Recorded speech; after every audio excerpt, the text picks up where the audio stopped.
And I am clearly, as you can see, walking like a normal, any other person would walk. Just walking. So it's those kinds of things that can, before you get to an extreme point, they're easy little quick like life hacks when you notice yourself getting into these mental traps, right? Right. So another example would be, the whole, if you think you're the center of attention in a negative way, if you think that everyone's looking at you or laughing at you or making fun of you, like you think that you're like the problem in the room, you can tell yourself, okay, there's most likely another person in this room that probably has a similar thought.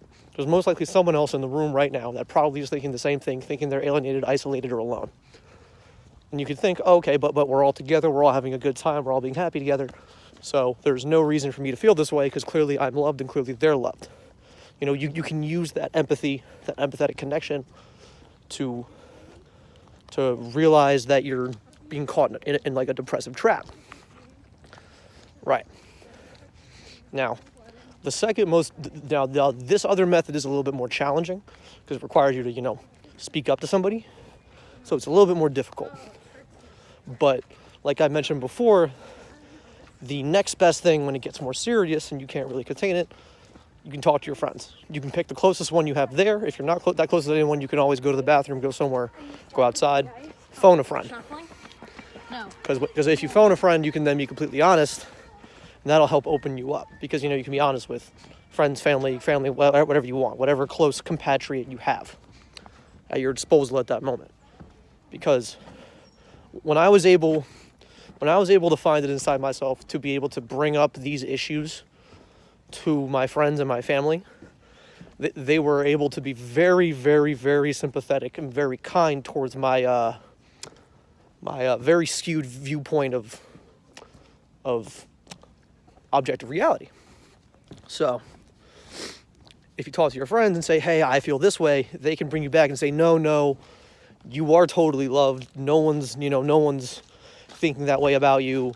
You're just, you're just all in your head. It's all in your head and you getting caught in this trap. And that is very helpful because, your friends can also pick up on your body language that you might not be able to pick up on. So they can see you shut down or begin to shut down before you even get to that point. So you can set up these various, like safety walls and safety locks. So even if you get to that point, you already have a support system in place to bring you back. And you might experience anxiety in different ways, but these are just basic examples that I have dealt with that you might be able to relate to, or you can apply the same principles to whatever your specific needs are. Like another thing, I heard this method that I really like, and it's kind of a combination of two methods because they're two separate methods that you can use together. And I use this for like approaching people. If I'm too very nervous and anxious in a moment to approach someone, this is how I'll do it because it forces you into the situation to get used to it. And I also actually tried this method with my friend Will, and he said it worked wonders for him. So not only is this a method used by multiple people around the world, but I have used it successfully and taught it to someone else, and they said it works successfully. So as soon as he teaches someone else, we now have like a grandfather effect going on, which is beautiful. Spread good techniques to the world. So it's called like the 3-second rule or the 3-step rule. It's pretty, you guys might have heard this before if you ever tried to look into self-help kind of stuff or life coaching kind of stuff. So basically, if you want to make a decision in your head, go 3, 2, 1, or 1, 2, 3. And on that third count, you head in that direction. Because as soon as you start, like say you're talking, okay, so this could be you're trying to talk to someone for a business purpose, because like when I was in sales, I would use this to talk to superiors that I wanted to critique me and talk to. I would do this so that way, even if I was nervous, I'd go right up to them, right up to head honcho, talk to them. Because as soon as you're walking and you make eye contact, because you got to understand, eye contact is a point of directing energy, directing reference and influence. Your eyes are important. Your eyes project energy whether you like it or not, and your attention and focus, because your attention and focus is energy. So as soon as you make eye contact and you're walking that way, you really can't back out, because if you back out at that point, it's going to seem way more awkward and way more weird. So the premise you have to convince yourself of beforehand is that Once you start, you're not going to stop, because as if you stop and turn around or chicken out, it's going to look way more weird. You know what I mean? It's going to look way worse. So I like this method a lot. And I actually started using this method through a different way. I used it through steps, because the way I was taught was steps. So for example, you'll take, the person who I learned it from uses 2 steps. I use 3, because two was a little bit too extreme for me, for whatever reason. Two was a little bit too extreme. So 3 steps for me worked. So let's say, for example, I wanted to talk to a girl, because in real life, any of you know me in real life, I'm super nervous. I talk maximum, oh yeah, I'll go up to her. Nope, super nervous, maximum anxious. No matter what I say, I will talk maximum game and aim behind closed doors, and then game time comes and nervous wreck, right? So, like awkward as hell. So this method works because it forces you to get in that scenario, right? I use the step method. So the 1, 2, 3 in your head is just to convince yourself to go do it. But the steps are more important, because that physical action of looking at someone and stepping, like for me, 2 steps you can kind of chicken out. Like you can take 2 steps and do a pivot, and it might not look like you're going towards them. But 3 steps, like it's beyond just a random march of 1, 2, left, right. It's another step. That 3rd step is beyond just normal coordination. You're clearly intending to go in that direction, like straight there. So if I want to talk to someone, right, I take I'll tell my head, oh, okay, I gotta talk to him. Oh, I'm getting anxious. I'm feeling nervous. I'm gonna like pussy out. I go, okay, start walking in that direction, because as soon as you take 3 steps, it's on. You can't really chicken out, or all your chances are wrecked, because you're making eye contact. You're walking in that direction at the same time. They're clearly going to see you chicken out, and then your chances are shot. So you give yourself the make or break. You create for yourself the make or break.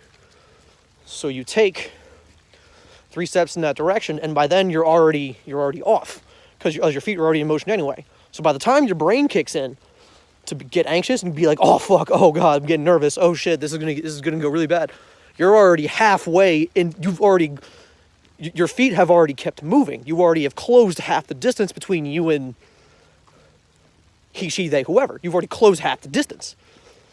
So it's too late to chicken out without looking weird. So you basically trick yourself into getting over the weirdness that you think you're experiencing. So like if you're gonna fail, you fail, but at least you tried. It sets you up for success, because you're already taking the shot, as opposed to just saying, oh, I can't do that, I can't take that shot. So that's just another practical example of how this works. Now, this isn't intended to go super in depth about how anxiety works and how it's fear-based and how it's a buildup of energy in you. This is more so just for some things I experience and some practical things that you guys can do to help battle your personal battles, help fight your personal fights. And like, for example, this YouTube channel for me is a way to combat some things for me as well. Like, for example, me being able to admit these things on a public platform and open myself up to you guys is like a chip on my shoulder, because that way, I haven't really admitted these things to a lot of people. So this actually opens me up as well, because it allows me to feel very vulnerable, because these things are now out to the world. It's very helpful. And it also helps me in a public speaking sense, because I have to speak slowly and more articulately to you guys, because as you've probably noticed by my videos, I have a stutter. So to do this kind of thing and know that it's out to the world to be critiqued forever, virtually, unless the whole internet and world crashes, that's a very empowering thing. It can be disempowering if you want to get anxious about it, but it's very empowering, because not only can I reflect and see what I did and get feedback, but to know that that you're even able to do it in the first place and have the courage to do that is important, very important. So finding things like that get you out of your comfort zone in small ways that don't have to make sense to someone else, they only have to make sense to you, that's very important, extremely important, because those little things add up. Rome was not built in a day. The pyramids were not built in a day. There's global pyramids around the world, and all those took very long time to build. So there's nothing wrong with doing these little things that'll compile into you bettering yourself. And with that, 240p gang squad, bad bit rate boys, low quality is the movement. Everyone have a wonderful day, And this is the last day of 2020. Happy 2021.